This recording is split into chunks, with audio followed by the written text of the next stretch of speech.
guys, welcome back to the channel. Today is Monday, April 26th, 2021, and this is the Flight Sim News.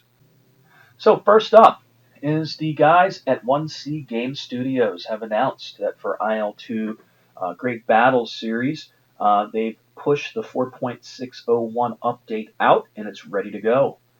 They go on to say, our team is proud to tell you that work on update 4.601 is finished and it is up already. This update brings you 3 new toys at once. The first is the Supermarine Spitfire Collector's Plane, included with the Battle of Normandy Early Access. This late model of the legendary fighter has great fighting capabilities while retaining its captivating charisma. It has several historical modifications that make the Spitfire family in our project even more variable. The second is the new Collector's Vehicle. It's a Soviet self-propelled AAA 25mm 72K gun installed on a GAZMM chassis. Recreated with attention to detail, this vehicle is a new object class in our project. The experience you'll get operating it is unique. The life of the low-caliber AAA crews in World War II wasn't an easy one. It comes with a special mission type in QMB mode and single missions. And the third is the first airplane of Flying Circus 2. The French-made single-seat fighter Nieuport 28C1 that was exclusively used in U.S. squadrons. This speedy plane, with good weaponry for its time, was used by the most famous U.S. fighter ace of the Great War, Eddie Rickenbacker. This aircraft had a unique way of regulating the rotative engine power by ignition breaker. All in all, an interesting machine, and it officially starts Flying Circus Volume 2's Early Access program. Also, in this update are 2 very important new technologies, one of which is tactical numbers that can be customized before the mission. At the moment, it fully works on all tank crew tanks, thanks to our partners at Digital Forms. P51D-15 also got this capability for the USAAF and RAF. Depends on the aircraft country specified in the mission, and it works on the Nieuport 28C1 too. Later this year, we plan to enable it for all other aircraft. And then in parentheses, it takes a lot of work. The second new technology is the Dynamic Visual Damage, DVD for short, that visualizes the hit marks from various projectiles on aircraft and tanks. Please note that this is a visual tech that is intended to make the battle damage more vivid. In the absolute majority of cases, the DVD hit marks will properly show impacts, but there are limitations caused by multiplayer and performance that in some cases can make them inaccurate. The good level of performance is always our priority. Nevertheless, the new feature should greatly increase the damage diversity. Just like tactical numbers, this new tech already works on all tank crew tanks and the P51D-15 and the Nieuport 28C planes. Again, we plan to enable it for all other 60-plus aircraft this year. And then, let's see, also in this version is a huge update of the graphical effects. This isn't an easy task to do since we not only have to make them look awesome, but retain the level of performance. This time we have all new explosion effects for all HE munitions in the sim, which increased variety. Now there are clearly visible differences between 50, 100, 250, 500, 1,000, and 2,500 kilogram bombs. The water explosions become much better, and the explosions better light the surroundings. And then they go on to talk about, ICDP, Martin Cadney, updated a lot of the external textures he made for us. And this time, 2 of the previously released aircraft were updated to 4K. Ooh, my favorite plane, or one of my favorite planes, the Maki MC-202 collector plane and the Ju-88. Please note that soon all of the aircraft in our project will have 4K quality external textures. Then they go on to say that Oyster Kai continued his work on improving the tremendous amount of aircraft cockpits, namely all Spitfires, BF-109s, BF-110s, JU-87, JU-88, U-2VS. All the text above is just the highlights of the new update. You can read the change list below. And then we go into the change list, and there's about 55 different improvements, updates, fixes, tweaks, etc. included in the 4.601 update. And wow, that's pretty cool. It just keeps getting better. And some of these images are freaking amazing. Like this one. That's pretty freaking cool. And it's definitely going to get my ass back into some IL-2 for sure. I'm going to throw a link to this in the video description as usual, so you can check it out for yourself. Oh, by the way, it looks like they're having a sale again on a lot of their stuff. So if we go to Baden-Platte, that is on sale. Moscow is on sale. Stalingrad is on sale. And all of the premium versions are really cheap, man.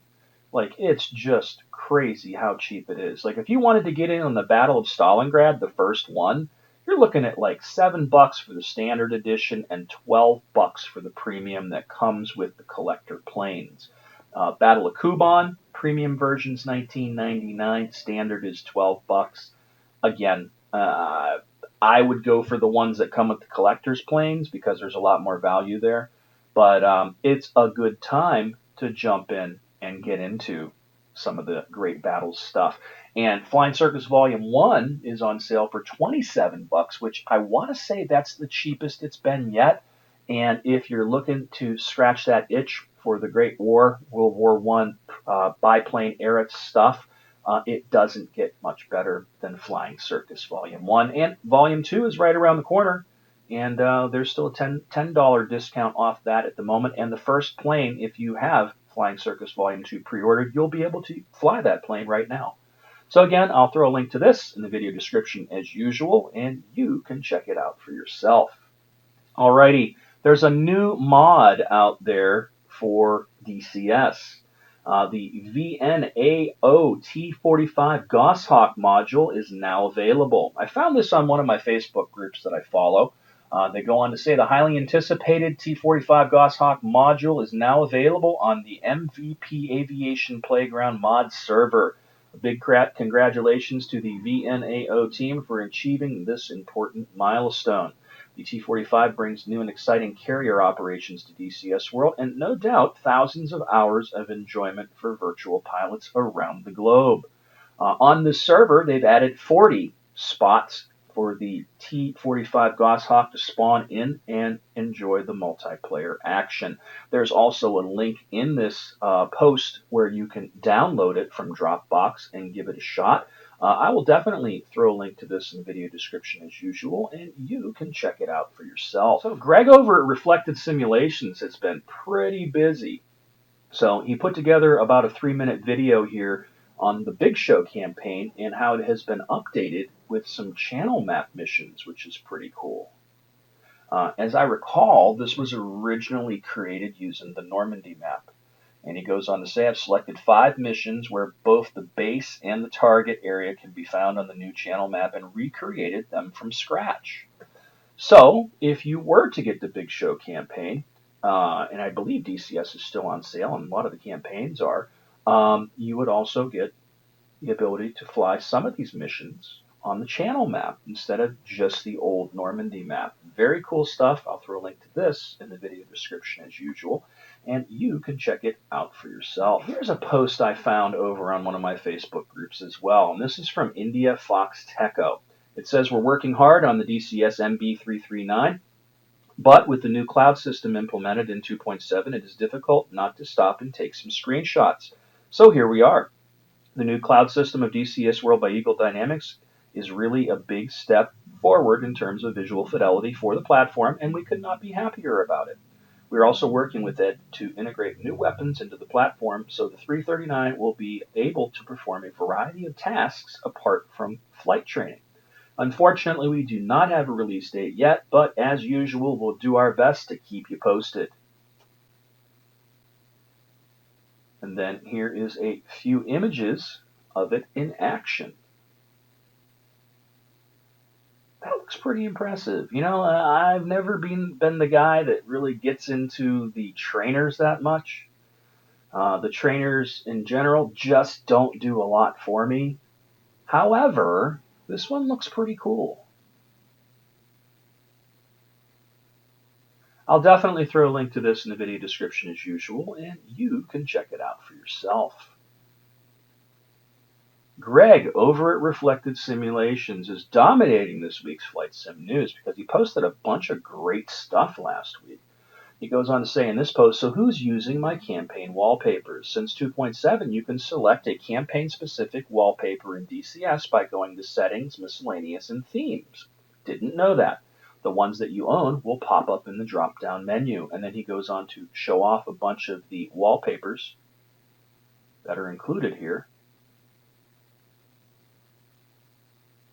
Pretty cool. I didn't know that was a thing. Apparently it is now. I'll throw a link to this in the video description as usual. Okay, lastly is yet another post from Greg. This time he's put together a quick video to explain all the graphics settings available in 2.7 and what they do. Hey everyone, Reflected here, and today I'm going to talk about graphics settings in DCS World 2.7. In my experience, I would just leave it on standard. If you really can afford losing FPS because you have plenty, you can set it to ultra, maybe if you want to take screenshots or make videos. But the video is about 21 minutes long in its entirety, and it really does go over a lot of the new settings, and these are things I haven't even seen before. When I updated to 2.7, I literally just jumped in a few of my planes and did some flying around to check out the clouds. I didn't touch anything. So whatever the settings were in my little first impressions, that's what they were out of the gate after the update. But they've added a couple of different things I don't remember seeing before. That one option that says cursor confined to game window, I don't remember seeing that either. So there's definitely a lot of stuff on this page that wasn't there before, and hopefully it helps us all get a little bit more out of DCS, performance-wise, but also visually as well. So that is it for the Flight Sim news for today, guys. As always, thanks so much for watching. Please subscribe to the channel. Feel free to hit that like button. And until next time, guys.